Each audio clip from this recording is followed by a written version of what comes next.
Hola a todos, espero que ustedes estén bien. Hoy quiero compartir algunas expresiones colombianas con ustedes. Today I want to share some Colombian expressions with you. Now, I recently returned from Colombia. I traveled to Colombia on July 4th and I returned to Barbados on July 21st. So I spent 17 days in Colombia. Now, I spent 3 days in Medellin and 14 days in Pereira. I had a marvelous time, and of course I heard many expressions, and I want to share those expressions with you. It is worth noting that most of these expressions are going to be informal. I think there's only one that is not informal, and two of these expressions I would have encountered previously. Those expressions were number 1 and number 3. They were shared with me by That Easy Language.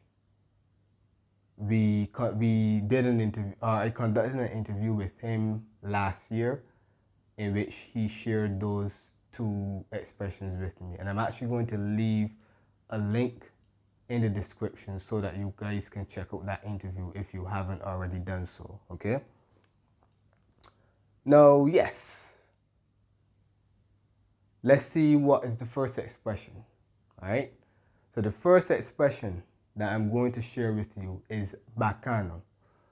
Bacano is an adjective, right? And it means cool or awesome. And a synonym would be chévere. Chévere. Cool or awesome. Because it's an adjective, it must agree with the noun it describes in terms of gender and number. Hence, esa vista es muy bacana. That view is very cool or very awesome, right? If we have a masculine noun, it changes to bacano, right? So, masculine noun,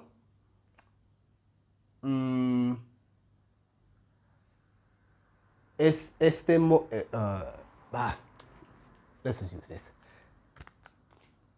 This is the case, but you get my point. Este móvil es muy bacano. This cell phone is very cool, right?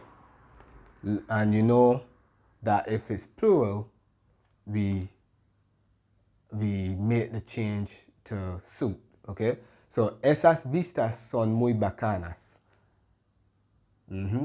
Those views are very cool. Now, this is a word that is very popular in Medellin. I remember when I was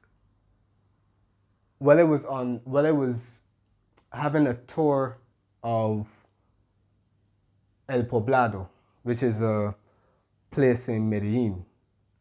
Our tour guide constantly said that word, constantly used that word. I lost track of the amount of times he used the word bacano. It was funny, but it's just a very, very popular word in Medellin. And even persons outside of Medellin don't know what bacano means. It means cool, awesome, and a synonym would be chévere. And remember, it must agree with the noun it describes in terms of gender and number, okay? Muy bien. Número 2, chimba. So chimba can be used as a noun or an adjective, and it means cool, great, awesome, beautiful. It has a similar meaning, right? It is essentially a synonym of bacano, right? But it's used a little bit differently as far as linguistically, right? So as a noun, it is feminine. So we always use la or una, right? And we don't use it in the plural. But at least I haven't heard it used that way. Este coche es una chimba. We're using it as a noun. This car is awesome. This car is cool. This car is amazing. Anything like that, right? Because chimba could be used to talk about something that is just nice, pleasant, right? Now, when it comes to the beauty, we can use it to refer to a woman, right? We're going to come back to this shortly, don't worry. Esa mujer es tan chimba. That woman is so beautiful. So we're using it here as an adjective. And as an adjective, it stays chimba. We don't say chimbo even if we have a masculine noun, because chimbo actually has another meaning, right? We keep it as chimba. Now, you have to be careful with this word chimba, because chimba can also be used to refer to female genitalia. So it has a vulgar sense. So if you want to refer to a woman as being chimba, the safest thing to do is to use linda or bonita. Esa mujer es tan bonita. That woman is very beautiful, right? Because chimba has a negative connotation and it can be perceived as rude. So you have to be a little careful there. But to be on the safe side, use linda or bonita. But if we're not talking about women, we're talking about describing things, we can use chimba, because in that sense, chimba means cool or awesome, just like bacano or bacana, okay? So let's say something amazing happens. I remember I told my friend that I got a new job and he was like, que chimba, right? So that was like, how awesome, how great. Yeah. So remember, chimba is cool, great, awesome, and we can also use it to refer to the beauty, right? But when it comes to describing a woman, refrain from using that. You don't want to be perceived as rude, so use bonita or linda. So bacano, chimba. Tres, dar papaya. As I said earlier, this was one of the expressions that I had known before, right? So this is a verb.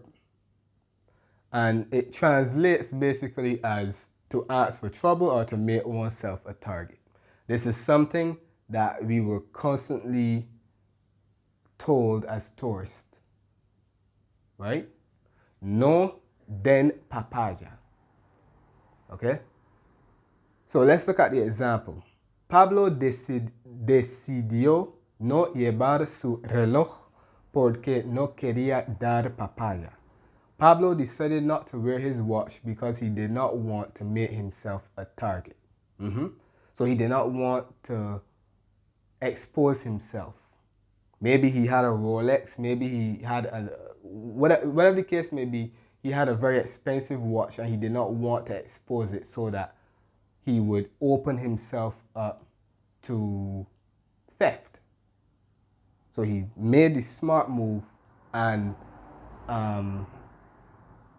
left the watch at home or what have you. So dar papaya.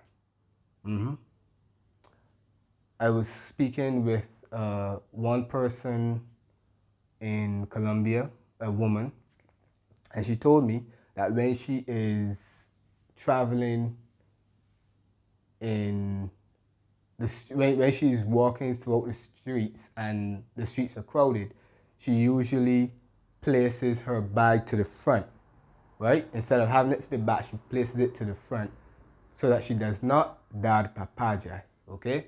So she does not expose herself or make herself a target. So that's a very common expression that you will hear. Dar papaya. Bien. Sigamos. Cuatro. Parcero or parcera. This is a noun and it means a close friend. As you would say, a mate, buddy, pal. Another word would be amigo or amiga, right? And parce is just a shortened form of parcero, okay? So, hola parcera, ¿cuándo vienes? Hello buddy, when are you coming? So parcera in that case would obviously be talking about a woman, right? So parcero, that is a word that you use for a close friend. You can also use it for a stranger, because in Colombia, persons refer to me as Parcero, even though I don't know them.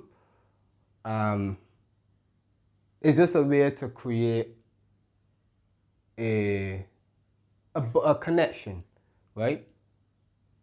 It is warmth. The people are warm. So even though they don't know you, they can still refer to you as Parcero, as if you guys are really, close buddies or pals or what have you, right? So that just speaks to the friendliness of the people. But if you have a close friend or what have you, and you want to refer to them, you can use parcero or parcera. Muy bien. 5. 5. Bien pueda. This is something that I heard, and this is an interjection. This is something I heard everywhere in the city, towns, wherever. Anytime I went to conduct some shopping, or I went to malls, wherever the case may be, and I had to deal with whether it be attendants, whether it would be waiters, etc., persons in customer service, I heard this expression, bien pueda. It means go ahead. It's an expression of courtesy that persons are going to use to tell you, basically, proceed, continue, right? Go ahead. So let's say I go to a store and the person is on the outside, what do we call them? Shop attendant. Yeah, I think that's what we call them, right? Shop attendant. And they ask me, and I ask them a question like, ¿Puedo entrar? Can I enter?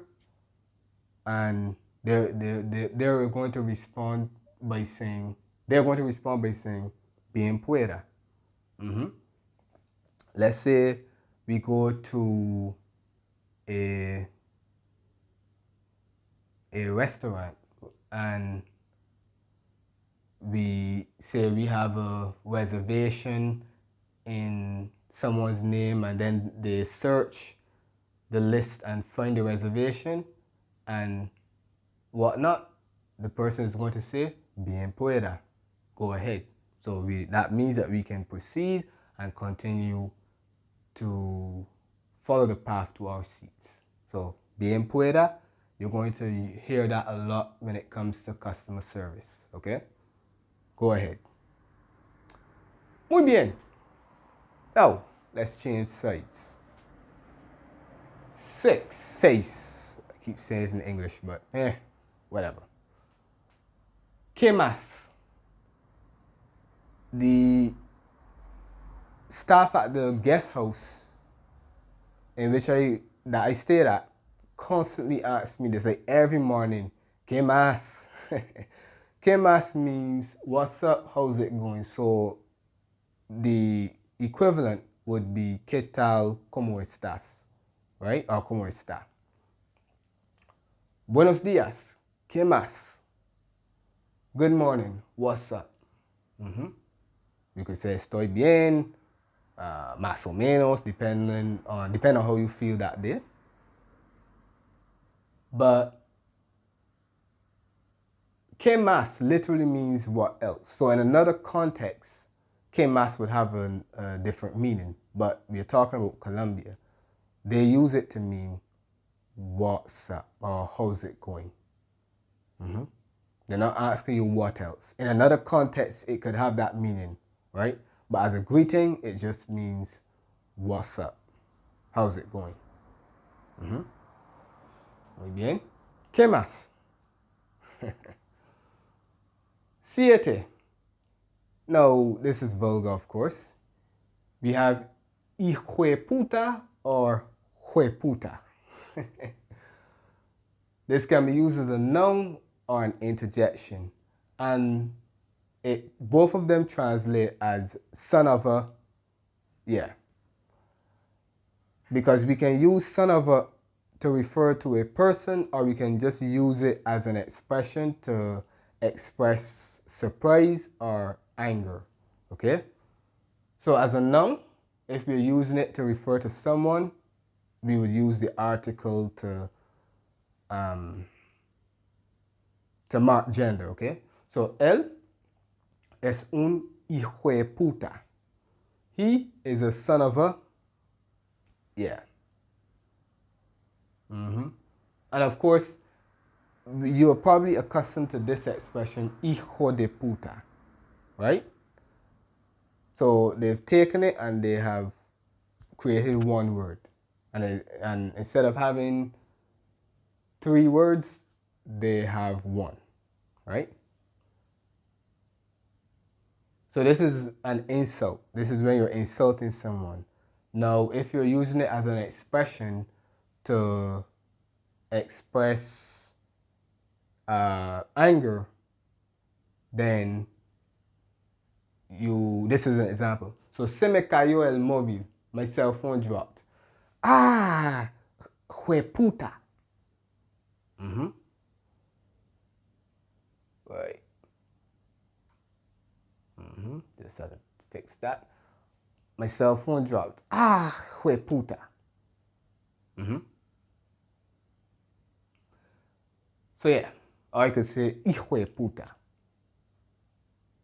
So it can be used to insult someone, or it can be used as an expression of frustration or anger, right? Ocho, listo. Now traditionally we know listo means ready. If we use estar with listo, it means ready. And if you use ser with listo, it means smart. But in Colombia, after every sentence, they use listo. And it is used as to confirm, right? How we would say in English, okay, that is how they use listo, right? So, for example, and as an interjection, te cuento mañana, listo. I'll tell you tomorrow, okay? So, listo would have the same meaning as vale or de acuerdo, right? Vamos al cine, listo.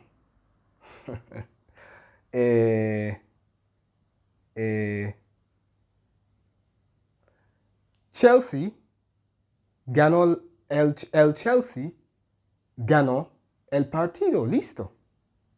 See? So that's how they use listo. They use listo as okay. They use it the same way that we use the word okay. You know, to confirm or to affirm as an affirmative, right? And nueve, pelado. Pelado can also be an adjective, but we are talking about it. We're talking about it as a noun. So pelado in Colombia could be used to refer to a youngster, a kid, right? ¿Qué le pasó a ese pelado? What happened to that youngster?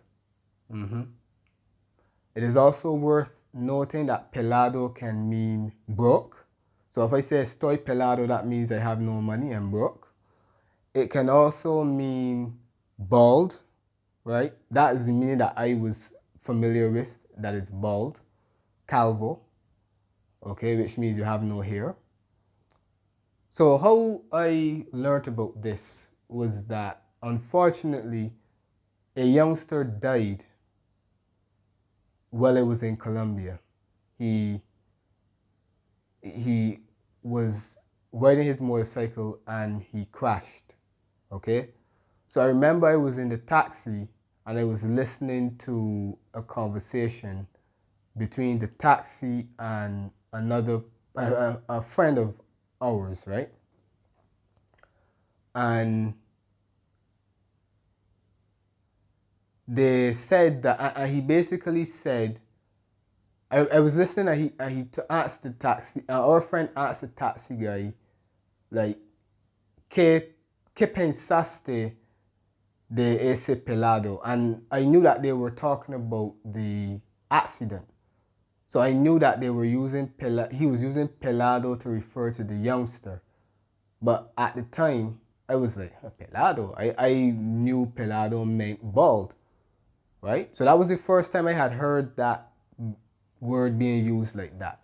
But then subsequent to that, I heard it used a couple of times, pelado, to refer to young persons. I remember there was a party at the guest house and I heard that word again.